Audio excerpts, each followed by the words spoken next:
And yes, that is Einstein. Lock it down tight, they on the moves. Gotta do it right for 01, yeah, that's the law. Weak security, that's a fatal flaw. Good that. Limit access. Back more tight, factor, no we pass. Launch on deck, we tracking moves. Hackers lurk, we never snooze. Firewall up, real tight. Hard data line, no swipe.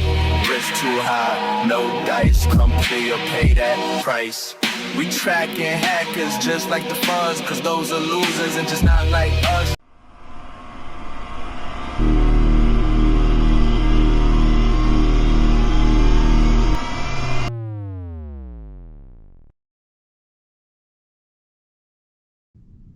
Welcome to me, channel, or should I declare, welcome to the AI-Einstein PCI DSS version 4.01 channel.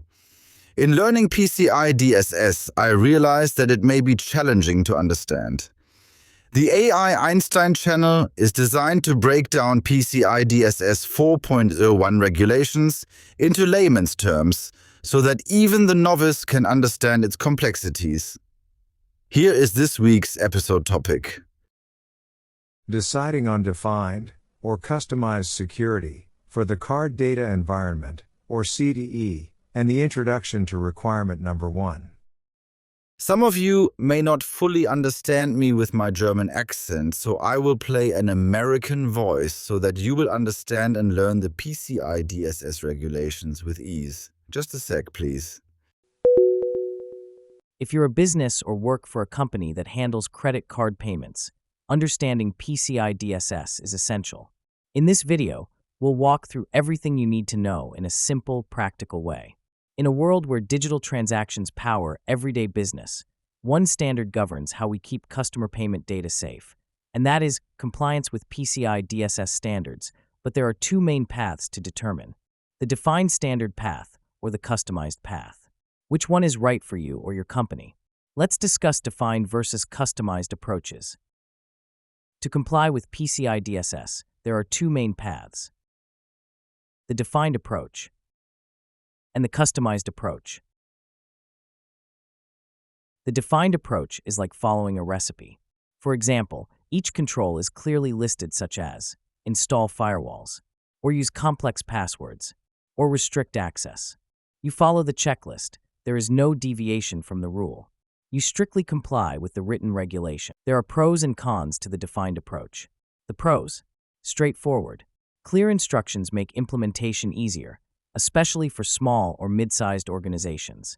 Auditor-friendly. Easier for assessors to test and validate compliance. Lower complexity. Reduces the need for internal justification or risk assessments. Faster to implement. Predefined controls are easier to adopt without extensive customization. The cons: less flexibility. May not align perfectly with unique or complex environments. Could be inefficient. You may implement controls that don't add much value to your specific operations. Not innovation-friendly. May limit newer technologies or business models that don't fit traditional molds. On the other hand, some businesses are more complex. They need flexibility. That's where the customized approach comes in. Instead of following the exact instructions, you design your own set of instructions, but you must prove that it's just as secure as the standard defined way. Think of it like cooking with your own ingredients. As long as the end result is equally safe for consumption, you can do it. The customized, make your own rules method is often chosen by large enterprises or highly unique environments. But to note, some requirements are non-negotiable. No matter how big or unique your setup is, certain controls must be followed exactly as written. Still, these approaches aren't exclusive. An organization can use both: the defined approach in one environment, the customized approach in another. The PCI DSS framework allows such flexibility, while still demanding a... Let's wrap up what we've learned about the two recognized methods for achieving PCI DSS compliance: the defined approach and the customized approach. First, the defined approach. This method is based on prescriptive, specific requirements that are already outlined in the PCI DSS standard. It's straightforward. Organizations are expected to follow the exact testing procedures and security controls as written. Why might you choose this method? Because it's straightforward. Clear steps make implementation easier. Auditor-friendly. Assessors know exactly what to expect. Lower in complexity. There's less need for internal customization or justification. Faster to implement. You don't need to build custom solutions. But there are limitations. Less flexibility. It may not fit complex or unique systems. Can be inefficient. Some controls might not apply well to your specific setup. Not innovation-friendly. It may hold back newer technologies that don't fit the standard mold. Now, the customized approach. This alternative allows you to design your own controls, tailored to meet the PCI DSS security objectives, rather than follow each requirement line by line. Why might you choose this path? Because it's highly flexible, great for businesses with unique or modern architectures, efficient. You can focus only on what works for your environment, future-ready, better aligned with evolving technologies. But be prepared for the trade-offs. It's more complex. It requires deeper technical planning, more effort. You'll need strong internal justification for every control, greater assessor scrutiny. Custom approaches must be validated rigorously. Time-consuming, building tailored solutions takes time. Key differences to remember. Structure. Defined equals prescriptive. Customized equals objective-based. Flexibility. Defined equals low. Customized equals high. Best for. Defined equals smaller or less complex environments. Customized equals large, complex, or unique environments. So when choosing a compliance path, consider your business size, system complexity, available resources, and the degree of flexibility you need. Both methods are valid, but choosing the right one can make your journey to PCI compliance smoother and more effective. Let's now talk about the PCI DSS assessment process. In this mini-course, we'll walk you through the 6 core steps to achieving and maintaining PCI DSS compliance, supported by clear visuals to help you understand how each phase works. We begin with the first 3 steps, which set the foundation for your compliance journey. Step 1. Confirm the scope. Start by identifying every system, process, and person that interacts with cardholder data. This includes servers, software, staff, and even third parties. If it touches credit card information, it's considered in scope.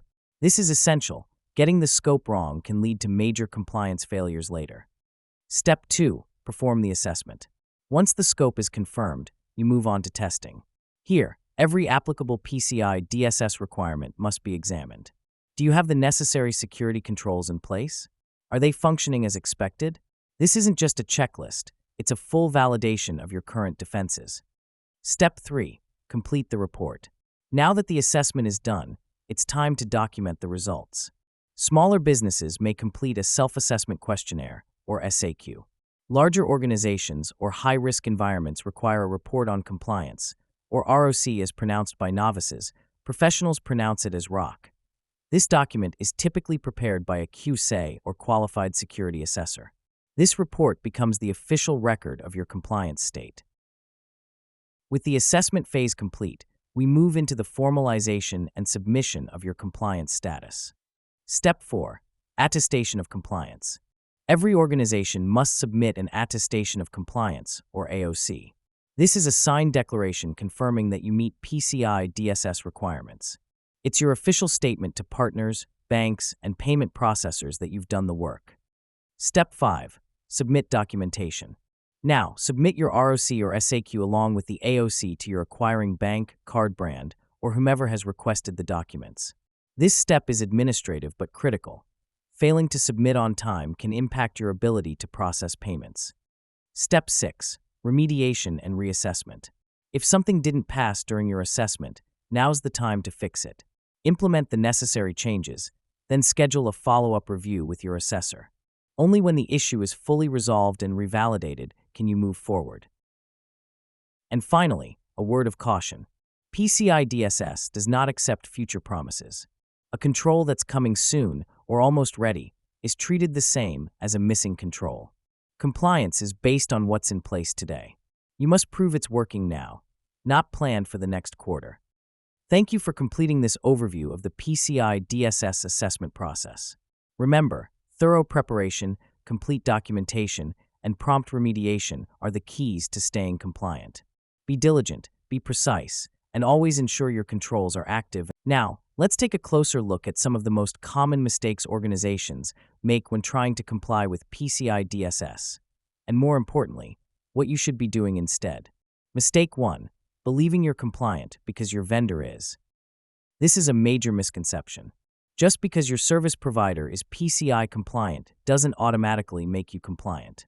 How to comply. Confirm your compliance status independently. You are responsible for ensuring that your own environment meets the standards, regardless of vendor claims. Mistake 2. Waiting too long to apply critical security updates. Delays in patching leave your systems vulnerable to known exploits. How to comply. Install patches as soon as possible. Apply updates promptly, especially those related to security, across all systems in the cardholder data environment. Mistake 3. Using outdated software or unsupported platforms. Legacy systems are often full of vulnerabilities and may no longer receive security updates. How to comply. Upgrade to supported solutions. Ensure your software and platforms are current and vendor supported to maintain a secure infrastructure. Mistake 4. Failing to segment the cardholder data environment or the CDE. Without segmentation, your entire network could fall within PCI scope, increasing risk and audit requirements. How to comply. Separate the cardholder data environment. Proper network segmentation can reduce your PCI scope and better protect sensitive data. Mistake 5. Choosing the wrong SAQ type or guessing your way through it. Selecting the wrong self-assessment questionnaire, SAQ, increases the risk of incorrect compliance and potential penalties. How to comply. Determine the correct SAQ type to use. Evaluate your payment processing methods carefully and select the SAQ that aligns with your environment. Final thought. Avoiding these pitfalls isn't just about passing an audit. It's about protecting your customers, your brand, and your business operations. Stay proactive, stay informed, and choose compliance strategies that are grounded in best practices. Now let's talk a little more about the acronyms QSA, SAQ, and ROC. These acronyms are terms to consider that are highly important to know. They are QSA, SAQ, and the ROC or ROC, as the professionals in this field call it. First, let's talk about the QSA. QSA stands for Qualified Security Assessor. What is a QSA? These are professionals that are trained and certified by the PCI Security Standards Council. Their job: to evaluate environments, review security practices, and validate compliance. QSAs: test your systems, interview your staff, inspect your documentation, and ultimately, build the report on compliance. If you're a large merchant or service provider, a QSA assessment is often mandatory. They are your official compliance partner, and their word holds weight. On to the acronym. SAQ. SAQ stands for Self-Assessment Questionnaire. Fortunately, not every business needs a QSA. Smaller merchants often use a self-assessment questionnaire to evaluate its compliance to PCI DSS. The SAQ is structured form that consists of a series of yes or no questions about your company's security practices. There are different types of SAQs, each matched to your payment method. SAQ. A form is for fully outsourced e-commerce or mail/phone orders. SAQ. B form is for businesses using standalone payment terminals. And the SAQ.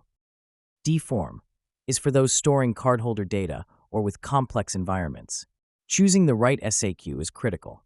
Misclassification can mean inaccurate results or failed compliance. Lastly, let's focus on the acronym ROC, which stands for Report on Compliance or ROC. What is the purpose of this document? The Report on Compliance or ROC is the gold standard in PCI reporting. Created by a QSA, this document includes test results, security findings, proof that all required controls are met. It's detailed, formal, and comprehensive. ROCs are required for large merchants, service providers, or anyone processing high volumes of transactions.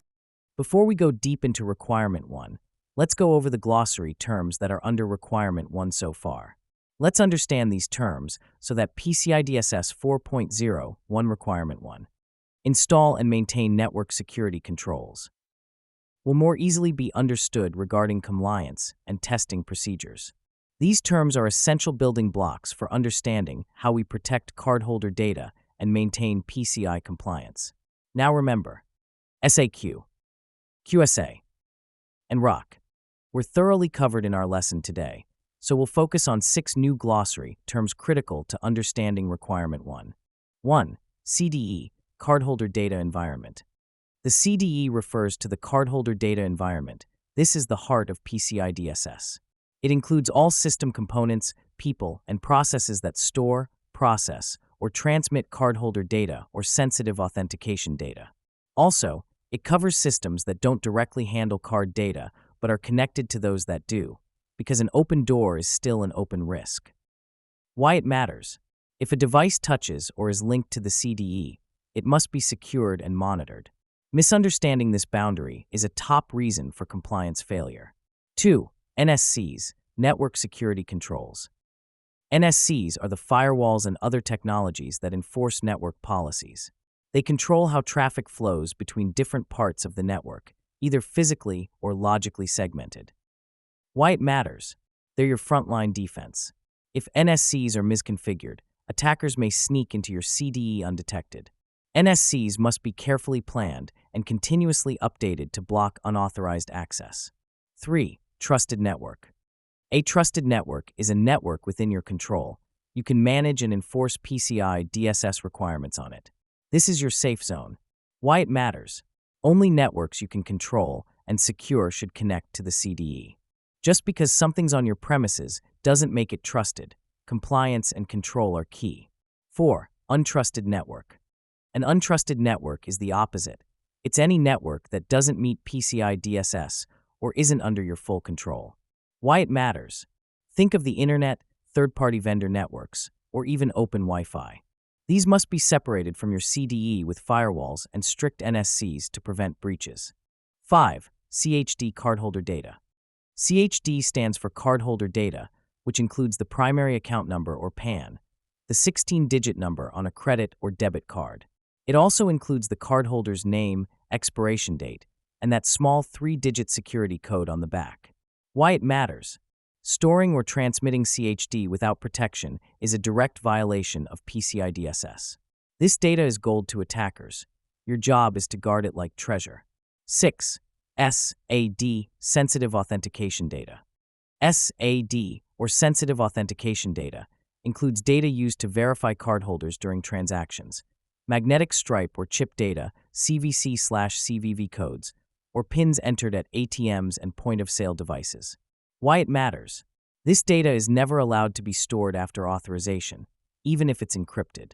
Mishandling SAD leads to massive fines and reputational damage. So there you have it, our essential glossary terms for PCI DSS Requirement 1. Each of these plays a crucial role in understanding the who, what, and where of securing your cardholder data environment. Let's zoom out and see the compliance process from start to finish. Step 1. Define your scope. Step 2. Perform the assessment. Step 3. Remediate any issues.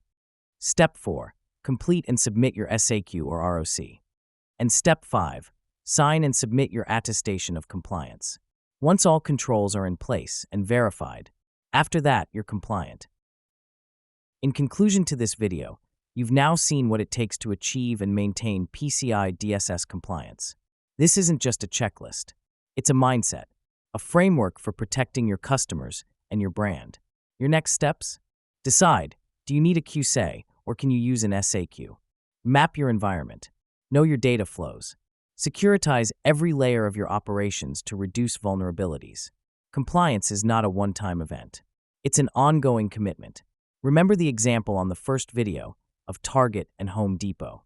They literally paid a heavy price or fines for the security leaks and data breaches. Don't let that happen on your watch. Take this training seriously and learn this cybersecurity through AI-Einstein PCI DSS 4.0 1 educational videos. Share these videos with companies or use it to train yourself or others. Now switching off the American voice recording and back to my German accent. Oh, wait, we mentioned in the theme of this video that we will cover the intro to requirement number 1.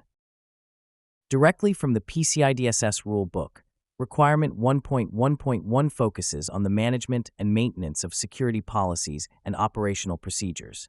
These must be documented, kept up to date, in use, and known to all affected parties. Why? Because documentation without action is just paper. This requirement ensures these processes are alive and active in your organization. Next, let's talk about the customized approach objective. This is where your organization ensures that expectations and controls are clearly defined. Personnel understand and follow them. Activities are repeatable, consistent, and in line with leadership's goals. It's about building a culture of intentional compliance. But how do you know it's working?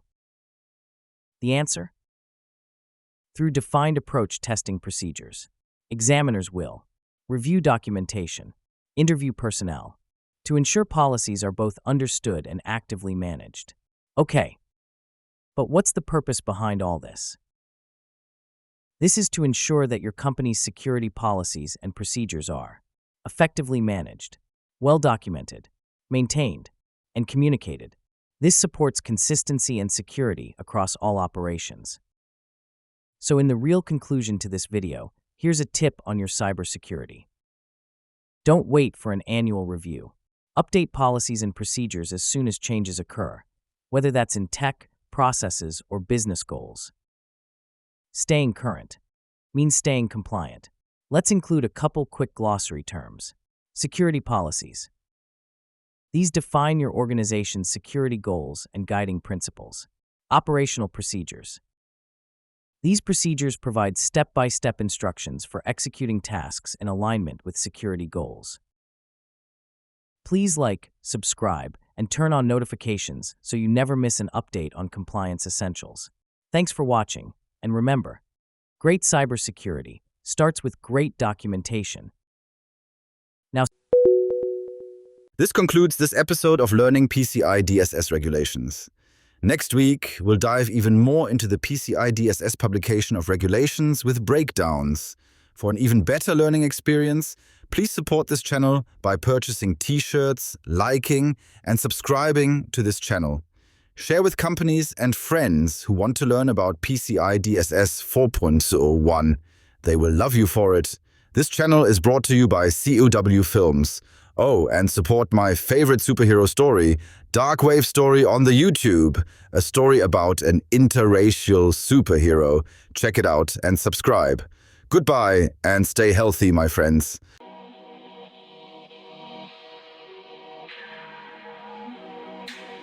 And yeah, this Einstein, lock it down tight, they on the moves, gotta do it right. 401, yeah, that's the law, weak security. That's the schnitzel. Another hacker? Okay, I beat you now. Don't forget to subscribe and support to improve content. Also, comment on your thoughts and ideas. See you later. Launch on deck, we tracking moves, hackers lurk, we never snooze. Firewall up, real tight, hard data line, no swipe.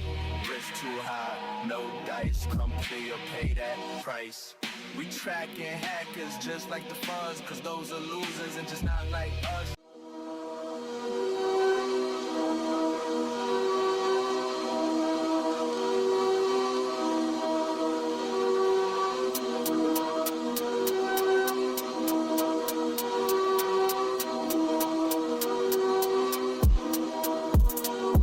Yeah, it's AI-Einstein, lock it down tight. Data on the move, gotta do it right. 401, yeah, that's the law. Weak security, that's a fatal flaw. Encrypt that, yeah.